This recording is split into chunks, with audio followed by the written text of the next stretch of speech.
Vamos a esto que está al centro de la agenda. El proyecto de un segundo retiro de fondos previsionales sigue avanzando en el Congreso. Ahora la iniciativa será debatida en el Senado.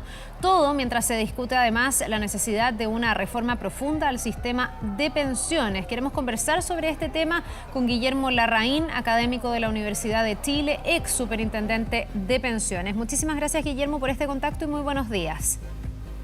Muy buenos días, Carla. Muy buenos días a todos los televidentes. A ver, estamos a puertas de un segundo retiro de otro 10% de otro monto parcial desde las AFP. Pareciera ser que eso se va a convertir en una realidad. ¿Cuál es su mirada respecto de estos retiros que se están haciendo desde los fondos de pensiones?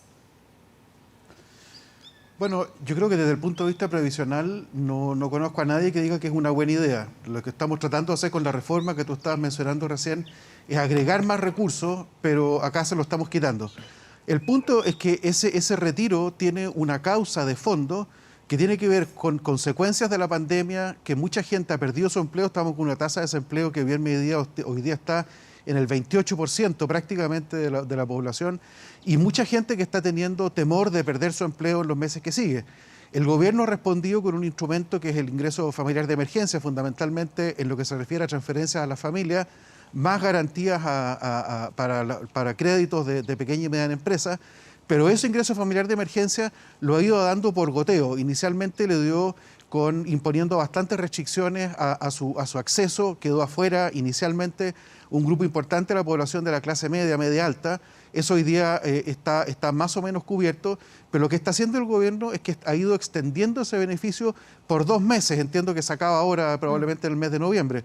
Entonces, mucha gente lo que tiene es temor qué va a pasar en diciembre, qué va a pasar en enero, porque lo que todo indica es que esta es una pandemia que va a continuar por un buen tiempo. Hay conversaciones, como habrán visto ustedes y habrán cubierto en la prensa, hay conversaciones de una vacuna. Ya se supone que va a haber algo durante el próximo año, pero de aquí a que llegue a Chile puede pasar bastante todavía. Entonces, ese temor yo creo que está en el trasfondo, es la realidad que encuentran los parlamentarios cuando van a sus circunscripciones y que tienen que tenerle algún tipo de respuesta que el gobierno hoy día no la está entregando. Entonces, Guillermo, yo creo que al final del día el problema es ese. Sí, ahora muchos discuten, incluso el ministro de Hacienda lo ha dicho, el que esto tenga un carácter universal. En el fondo, desde Hacienda se ha tratado de focalizar. Incluso respecto de los retiros, el ministro ha dicho que él no ve razón de que una persona que no ha tenido una merma, que no ha perdido el trabajo, que sigue ganando lo mismo, pueda hacer este retiro. Y hay otros que dicen, bueno, la plata es mía, problema mío lo que hago, incluso si yo la quiero sacar para gastarla en otros fines, es una decisión personal. De hecho, hasta ahora esto ni siquiera pagaría impuesto, que es otra de las discusiones. ¿Está bien que tenga un carácter universal? ¿El pie forzado es tal que en realidad esto tiene que correr para todos? Lo que pasa es que respecto del retiro de los fondos de pensiones es muy difícil decir quiénes pueden y quiénes no pueden, porque efectivamente hay un tema de propiedad. Desde el momento en que se accede a sacar los fondos es difícil hacer una focalización. La única que habría que hacer, y que es la razonable, es decir, esto constituye renta y por lo tanto uno debiera pagar el impuesto a la renta. Una persona que no tiene necesidad de sacar el recurso hoy día y que además tiene buenos ingresos, es absurdo que no pague impuestos. Si es que tiene necesidad y no tiene ingresos, por supuesto que no pague impuestos. Entonces a mí me parece que el pago de impuestos es absolutamente razonable respecto de este tema.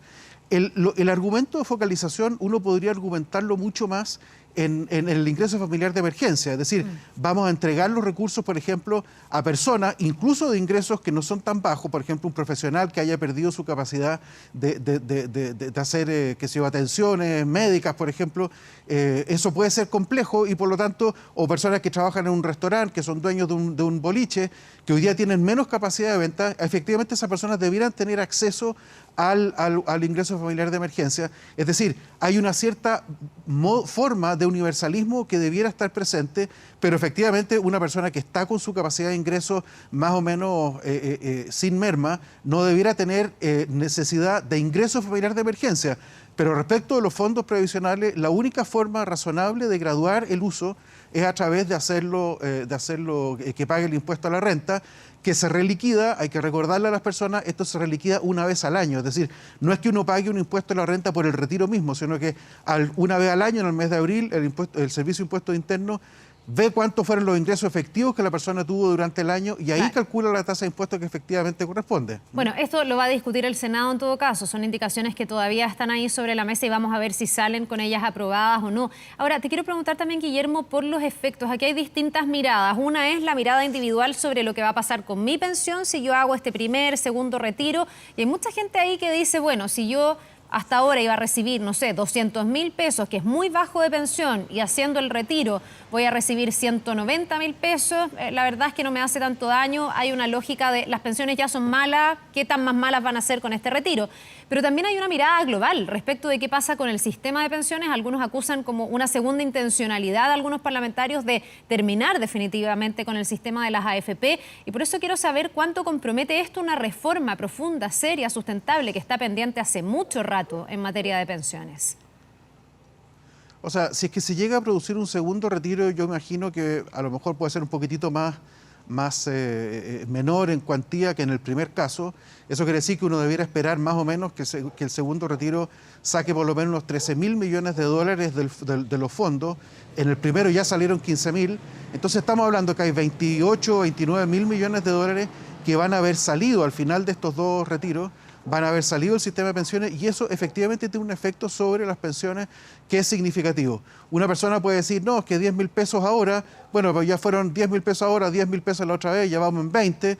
Efectivamente, 20 durante toda la vida, cada mes es bastante plata. Yo creo que hay que pensarlo no mes a mes, hay que pensarlo en lo que eso significa toda la vida. En la práctica, lo que esto está significando es que esto está comprometiendo recursos futuros, porque muchas de esas personas van a caer directamente al pilar solidario y por lo tanto se va a producir ahí una presión también para el fisco, que tiene otras necesidades que financiar. Recordemos que estamos comprometidos con un proyecto de expansión, por ejemplo, de la cobertura de la educación gratuita, desde el prekinder hasta la universidad.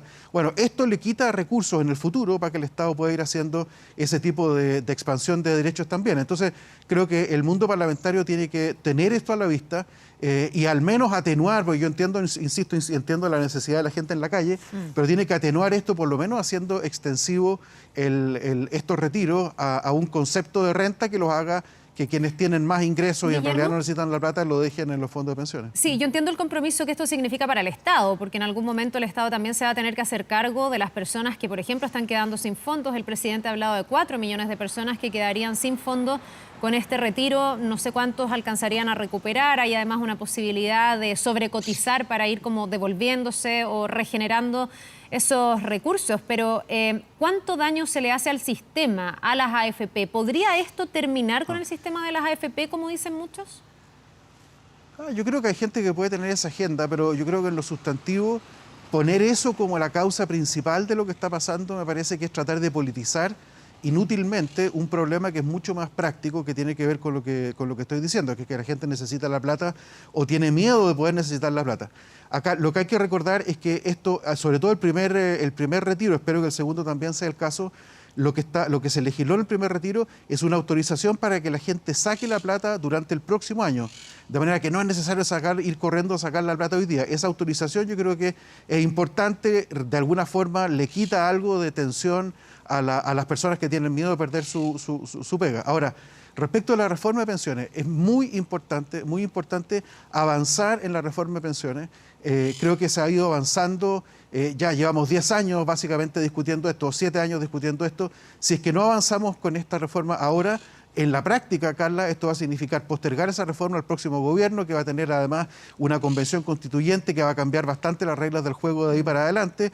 De manera que yo creo que en los hechos, si es que no hacemos la reforma ahora, que esto significa que esta reforma de pensiones se va a postergar por 3 años más. Yo creo que eso es impensable, creo que la gente no lo va a entender, no lo va a aceptar, y creo que la clase política va a tener que dar muchas explicaciones si es que eso es así.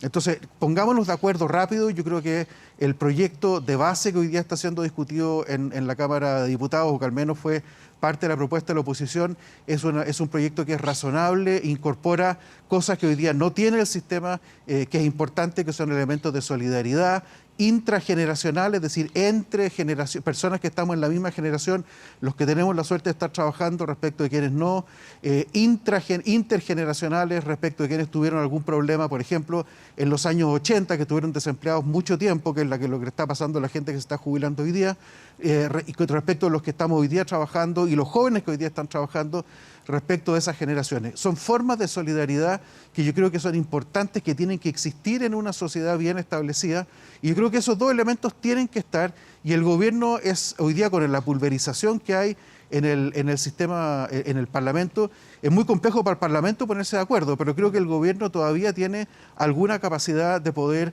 ordenar un poco sus filas primero, pero luego convocar a la oposición a un gran acuerdo para sacar esta reforma lo antes posible. Ahora, ¿esa reforma puede quedar delineada como está hoy día o con estos retiros habría que revisar algunos términos? Algunos aventuran, Guillermo, que incluso en un año electoral, además, como el que estamos empezando a tener, o el próximo año, si uno lo piensa, podría haber un tercer retiro. Algunos dicen, ¿por qué si se dijo uno y estamos en el segundo no podríamos pensar en un tercero, un cuarto retiro? Además que está la posibilidad, ojalá que no sea así, que esto se agudice nuevamente, que pudiéramos tener un rebrote, otra ola del coronavirus. Entonces, me pregunto si hay que reformular o en el fondo revisar algunos temas que hoy día están sobre la mesa, o la reforma como está planteada da para una buena discusión para efectivamente lograr mejores pensiones. Yo creo que en el contexto que estamos hoy día, donde hay gente que el Estado le está impidiendo trabajar por razones sanitarias, esto refleja el hecho de que el país tiene que estructurar un esquema de solidaridad, de transferencias entre personas mucho más importante que lo que tenía tradicionalmente. Entonces, a mí me da la impresión de que no es excusa para nada el hecho invocar este problema para no avanzar en la reforma de pensiones. Ahora, la reforma de pensiones se va a hacer ahora, es posible que haya equivocaciones, nadie dice que las reformas no tienen errores, puede tener errores, pero lo importante es que eso lo hará la democracia posterior, de ir corrigiendo. Yo creo que no es una buena razón decir que nos podemos equivocar, que hay que esperar. Yo creo que no, yo creo que la reforma tiene, tal cual como está siendo discutida, tiene elementos muy potentes, del 6% de la cotización.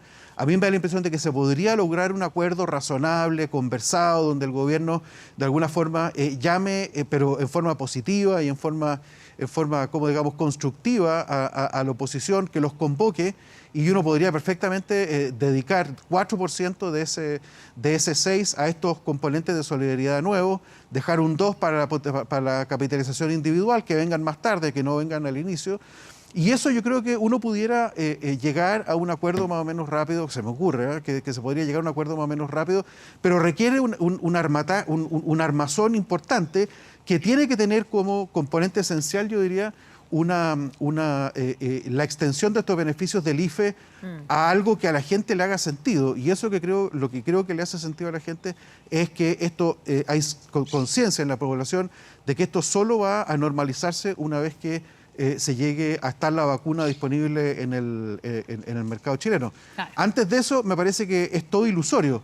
Entonces, creo que hay que hacer las dos cosas. Hay que armar un paquete que tenga la reforma de pensiones en este sentido que estoy mencionando y una extensión de los beneficios con la focalización para que se vayan efectivamente gente que lo necesita, pero incluyendo clase media que ha perdido también su capacidad de ingresos, que eso se pueda hacer, un paquete, digamos, que sea coherente y que dé satisfacción no solo al mundo político parlamentario, sino que sobre todo que estabilice las expectativas de las chilenas y chilenos. Bien, pues Guillermo Larraín, académico de la Universidad de Chile, ex superintendente de pensiones, muchas gracias por haber conversado de este tema súper relevante con nosotros esta mañana. Que tengas un buen día. Nos vemos. Muchas gracias, Carla, que estés muy bien.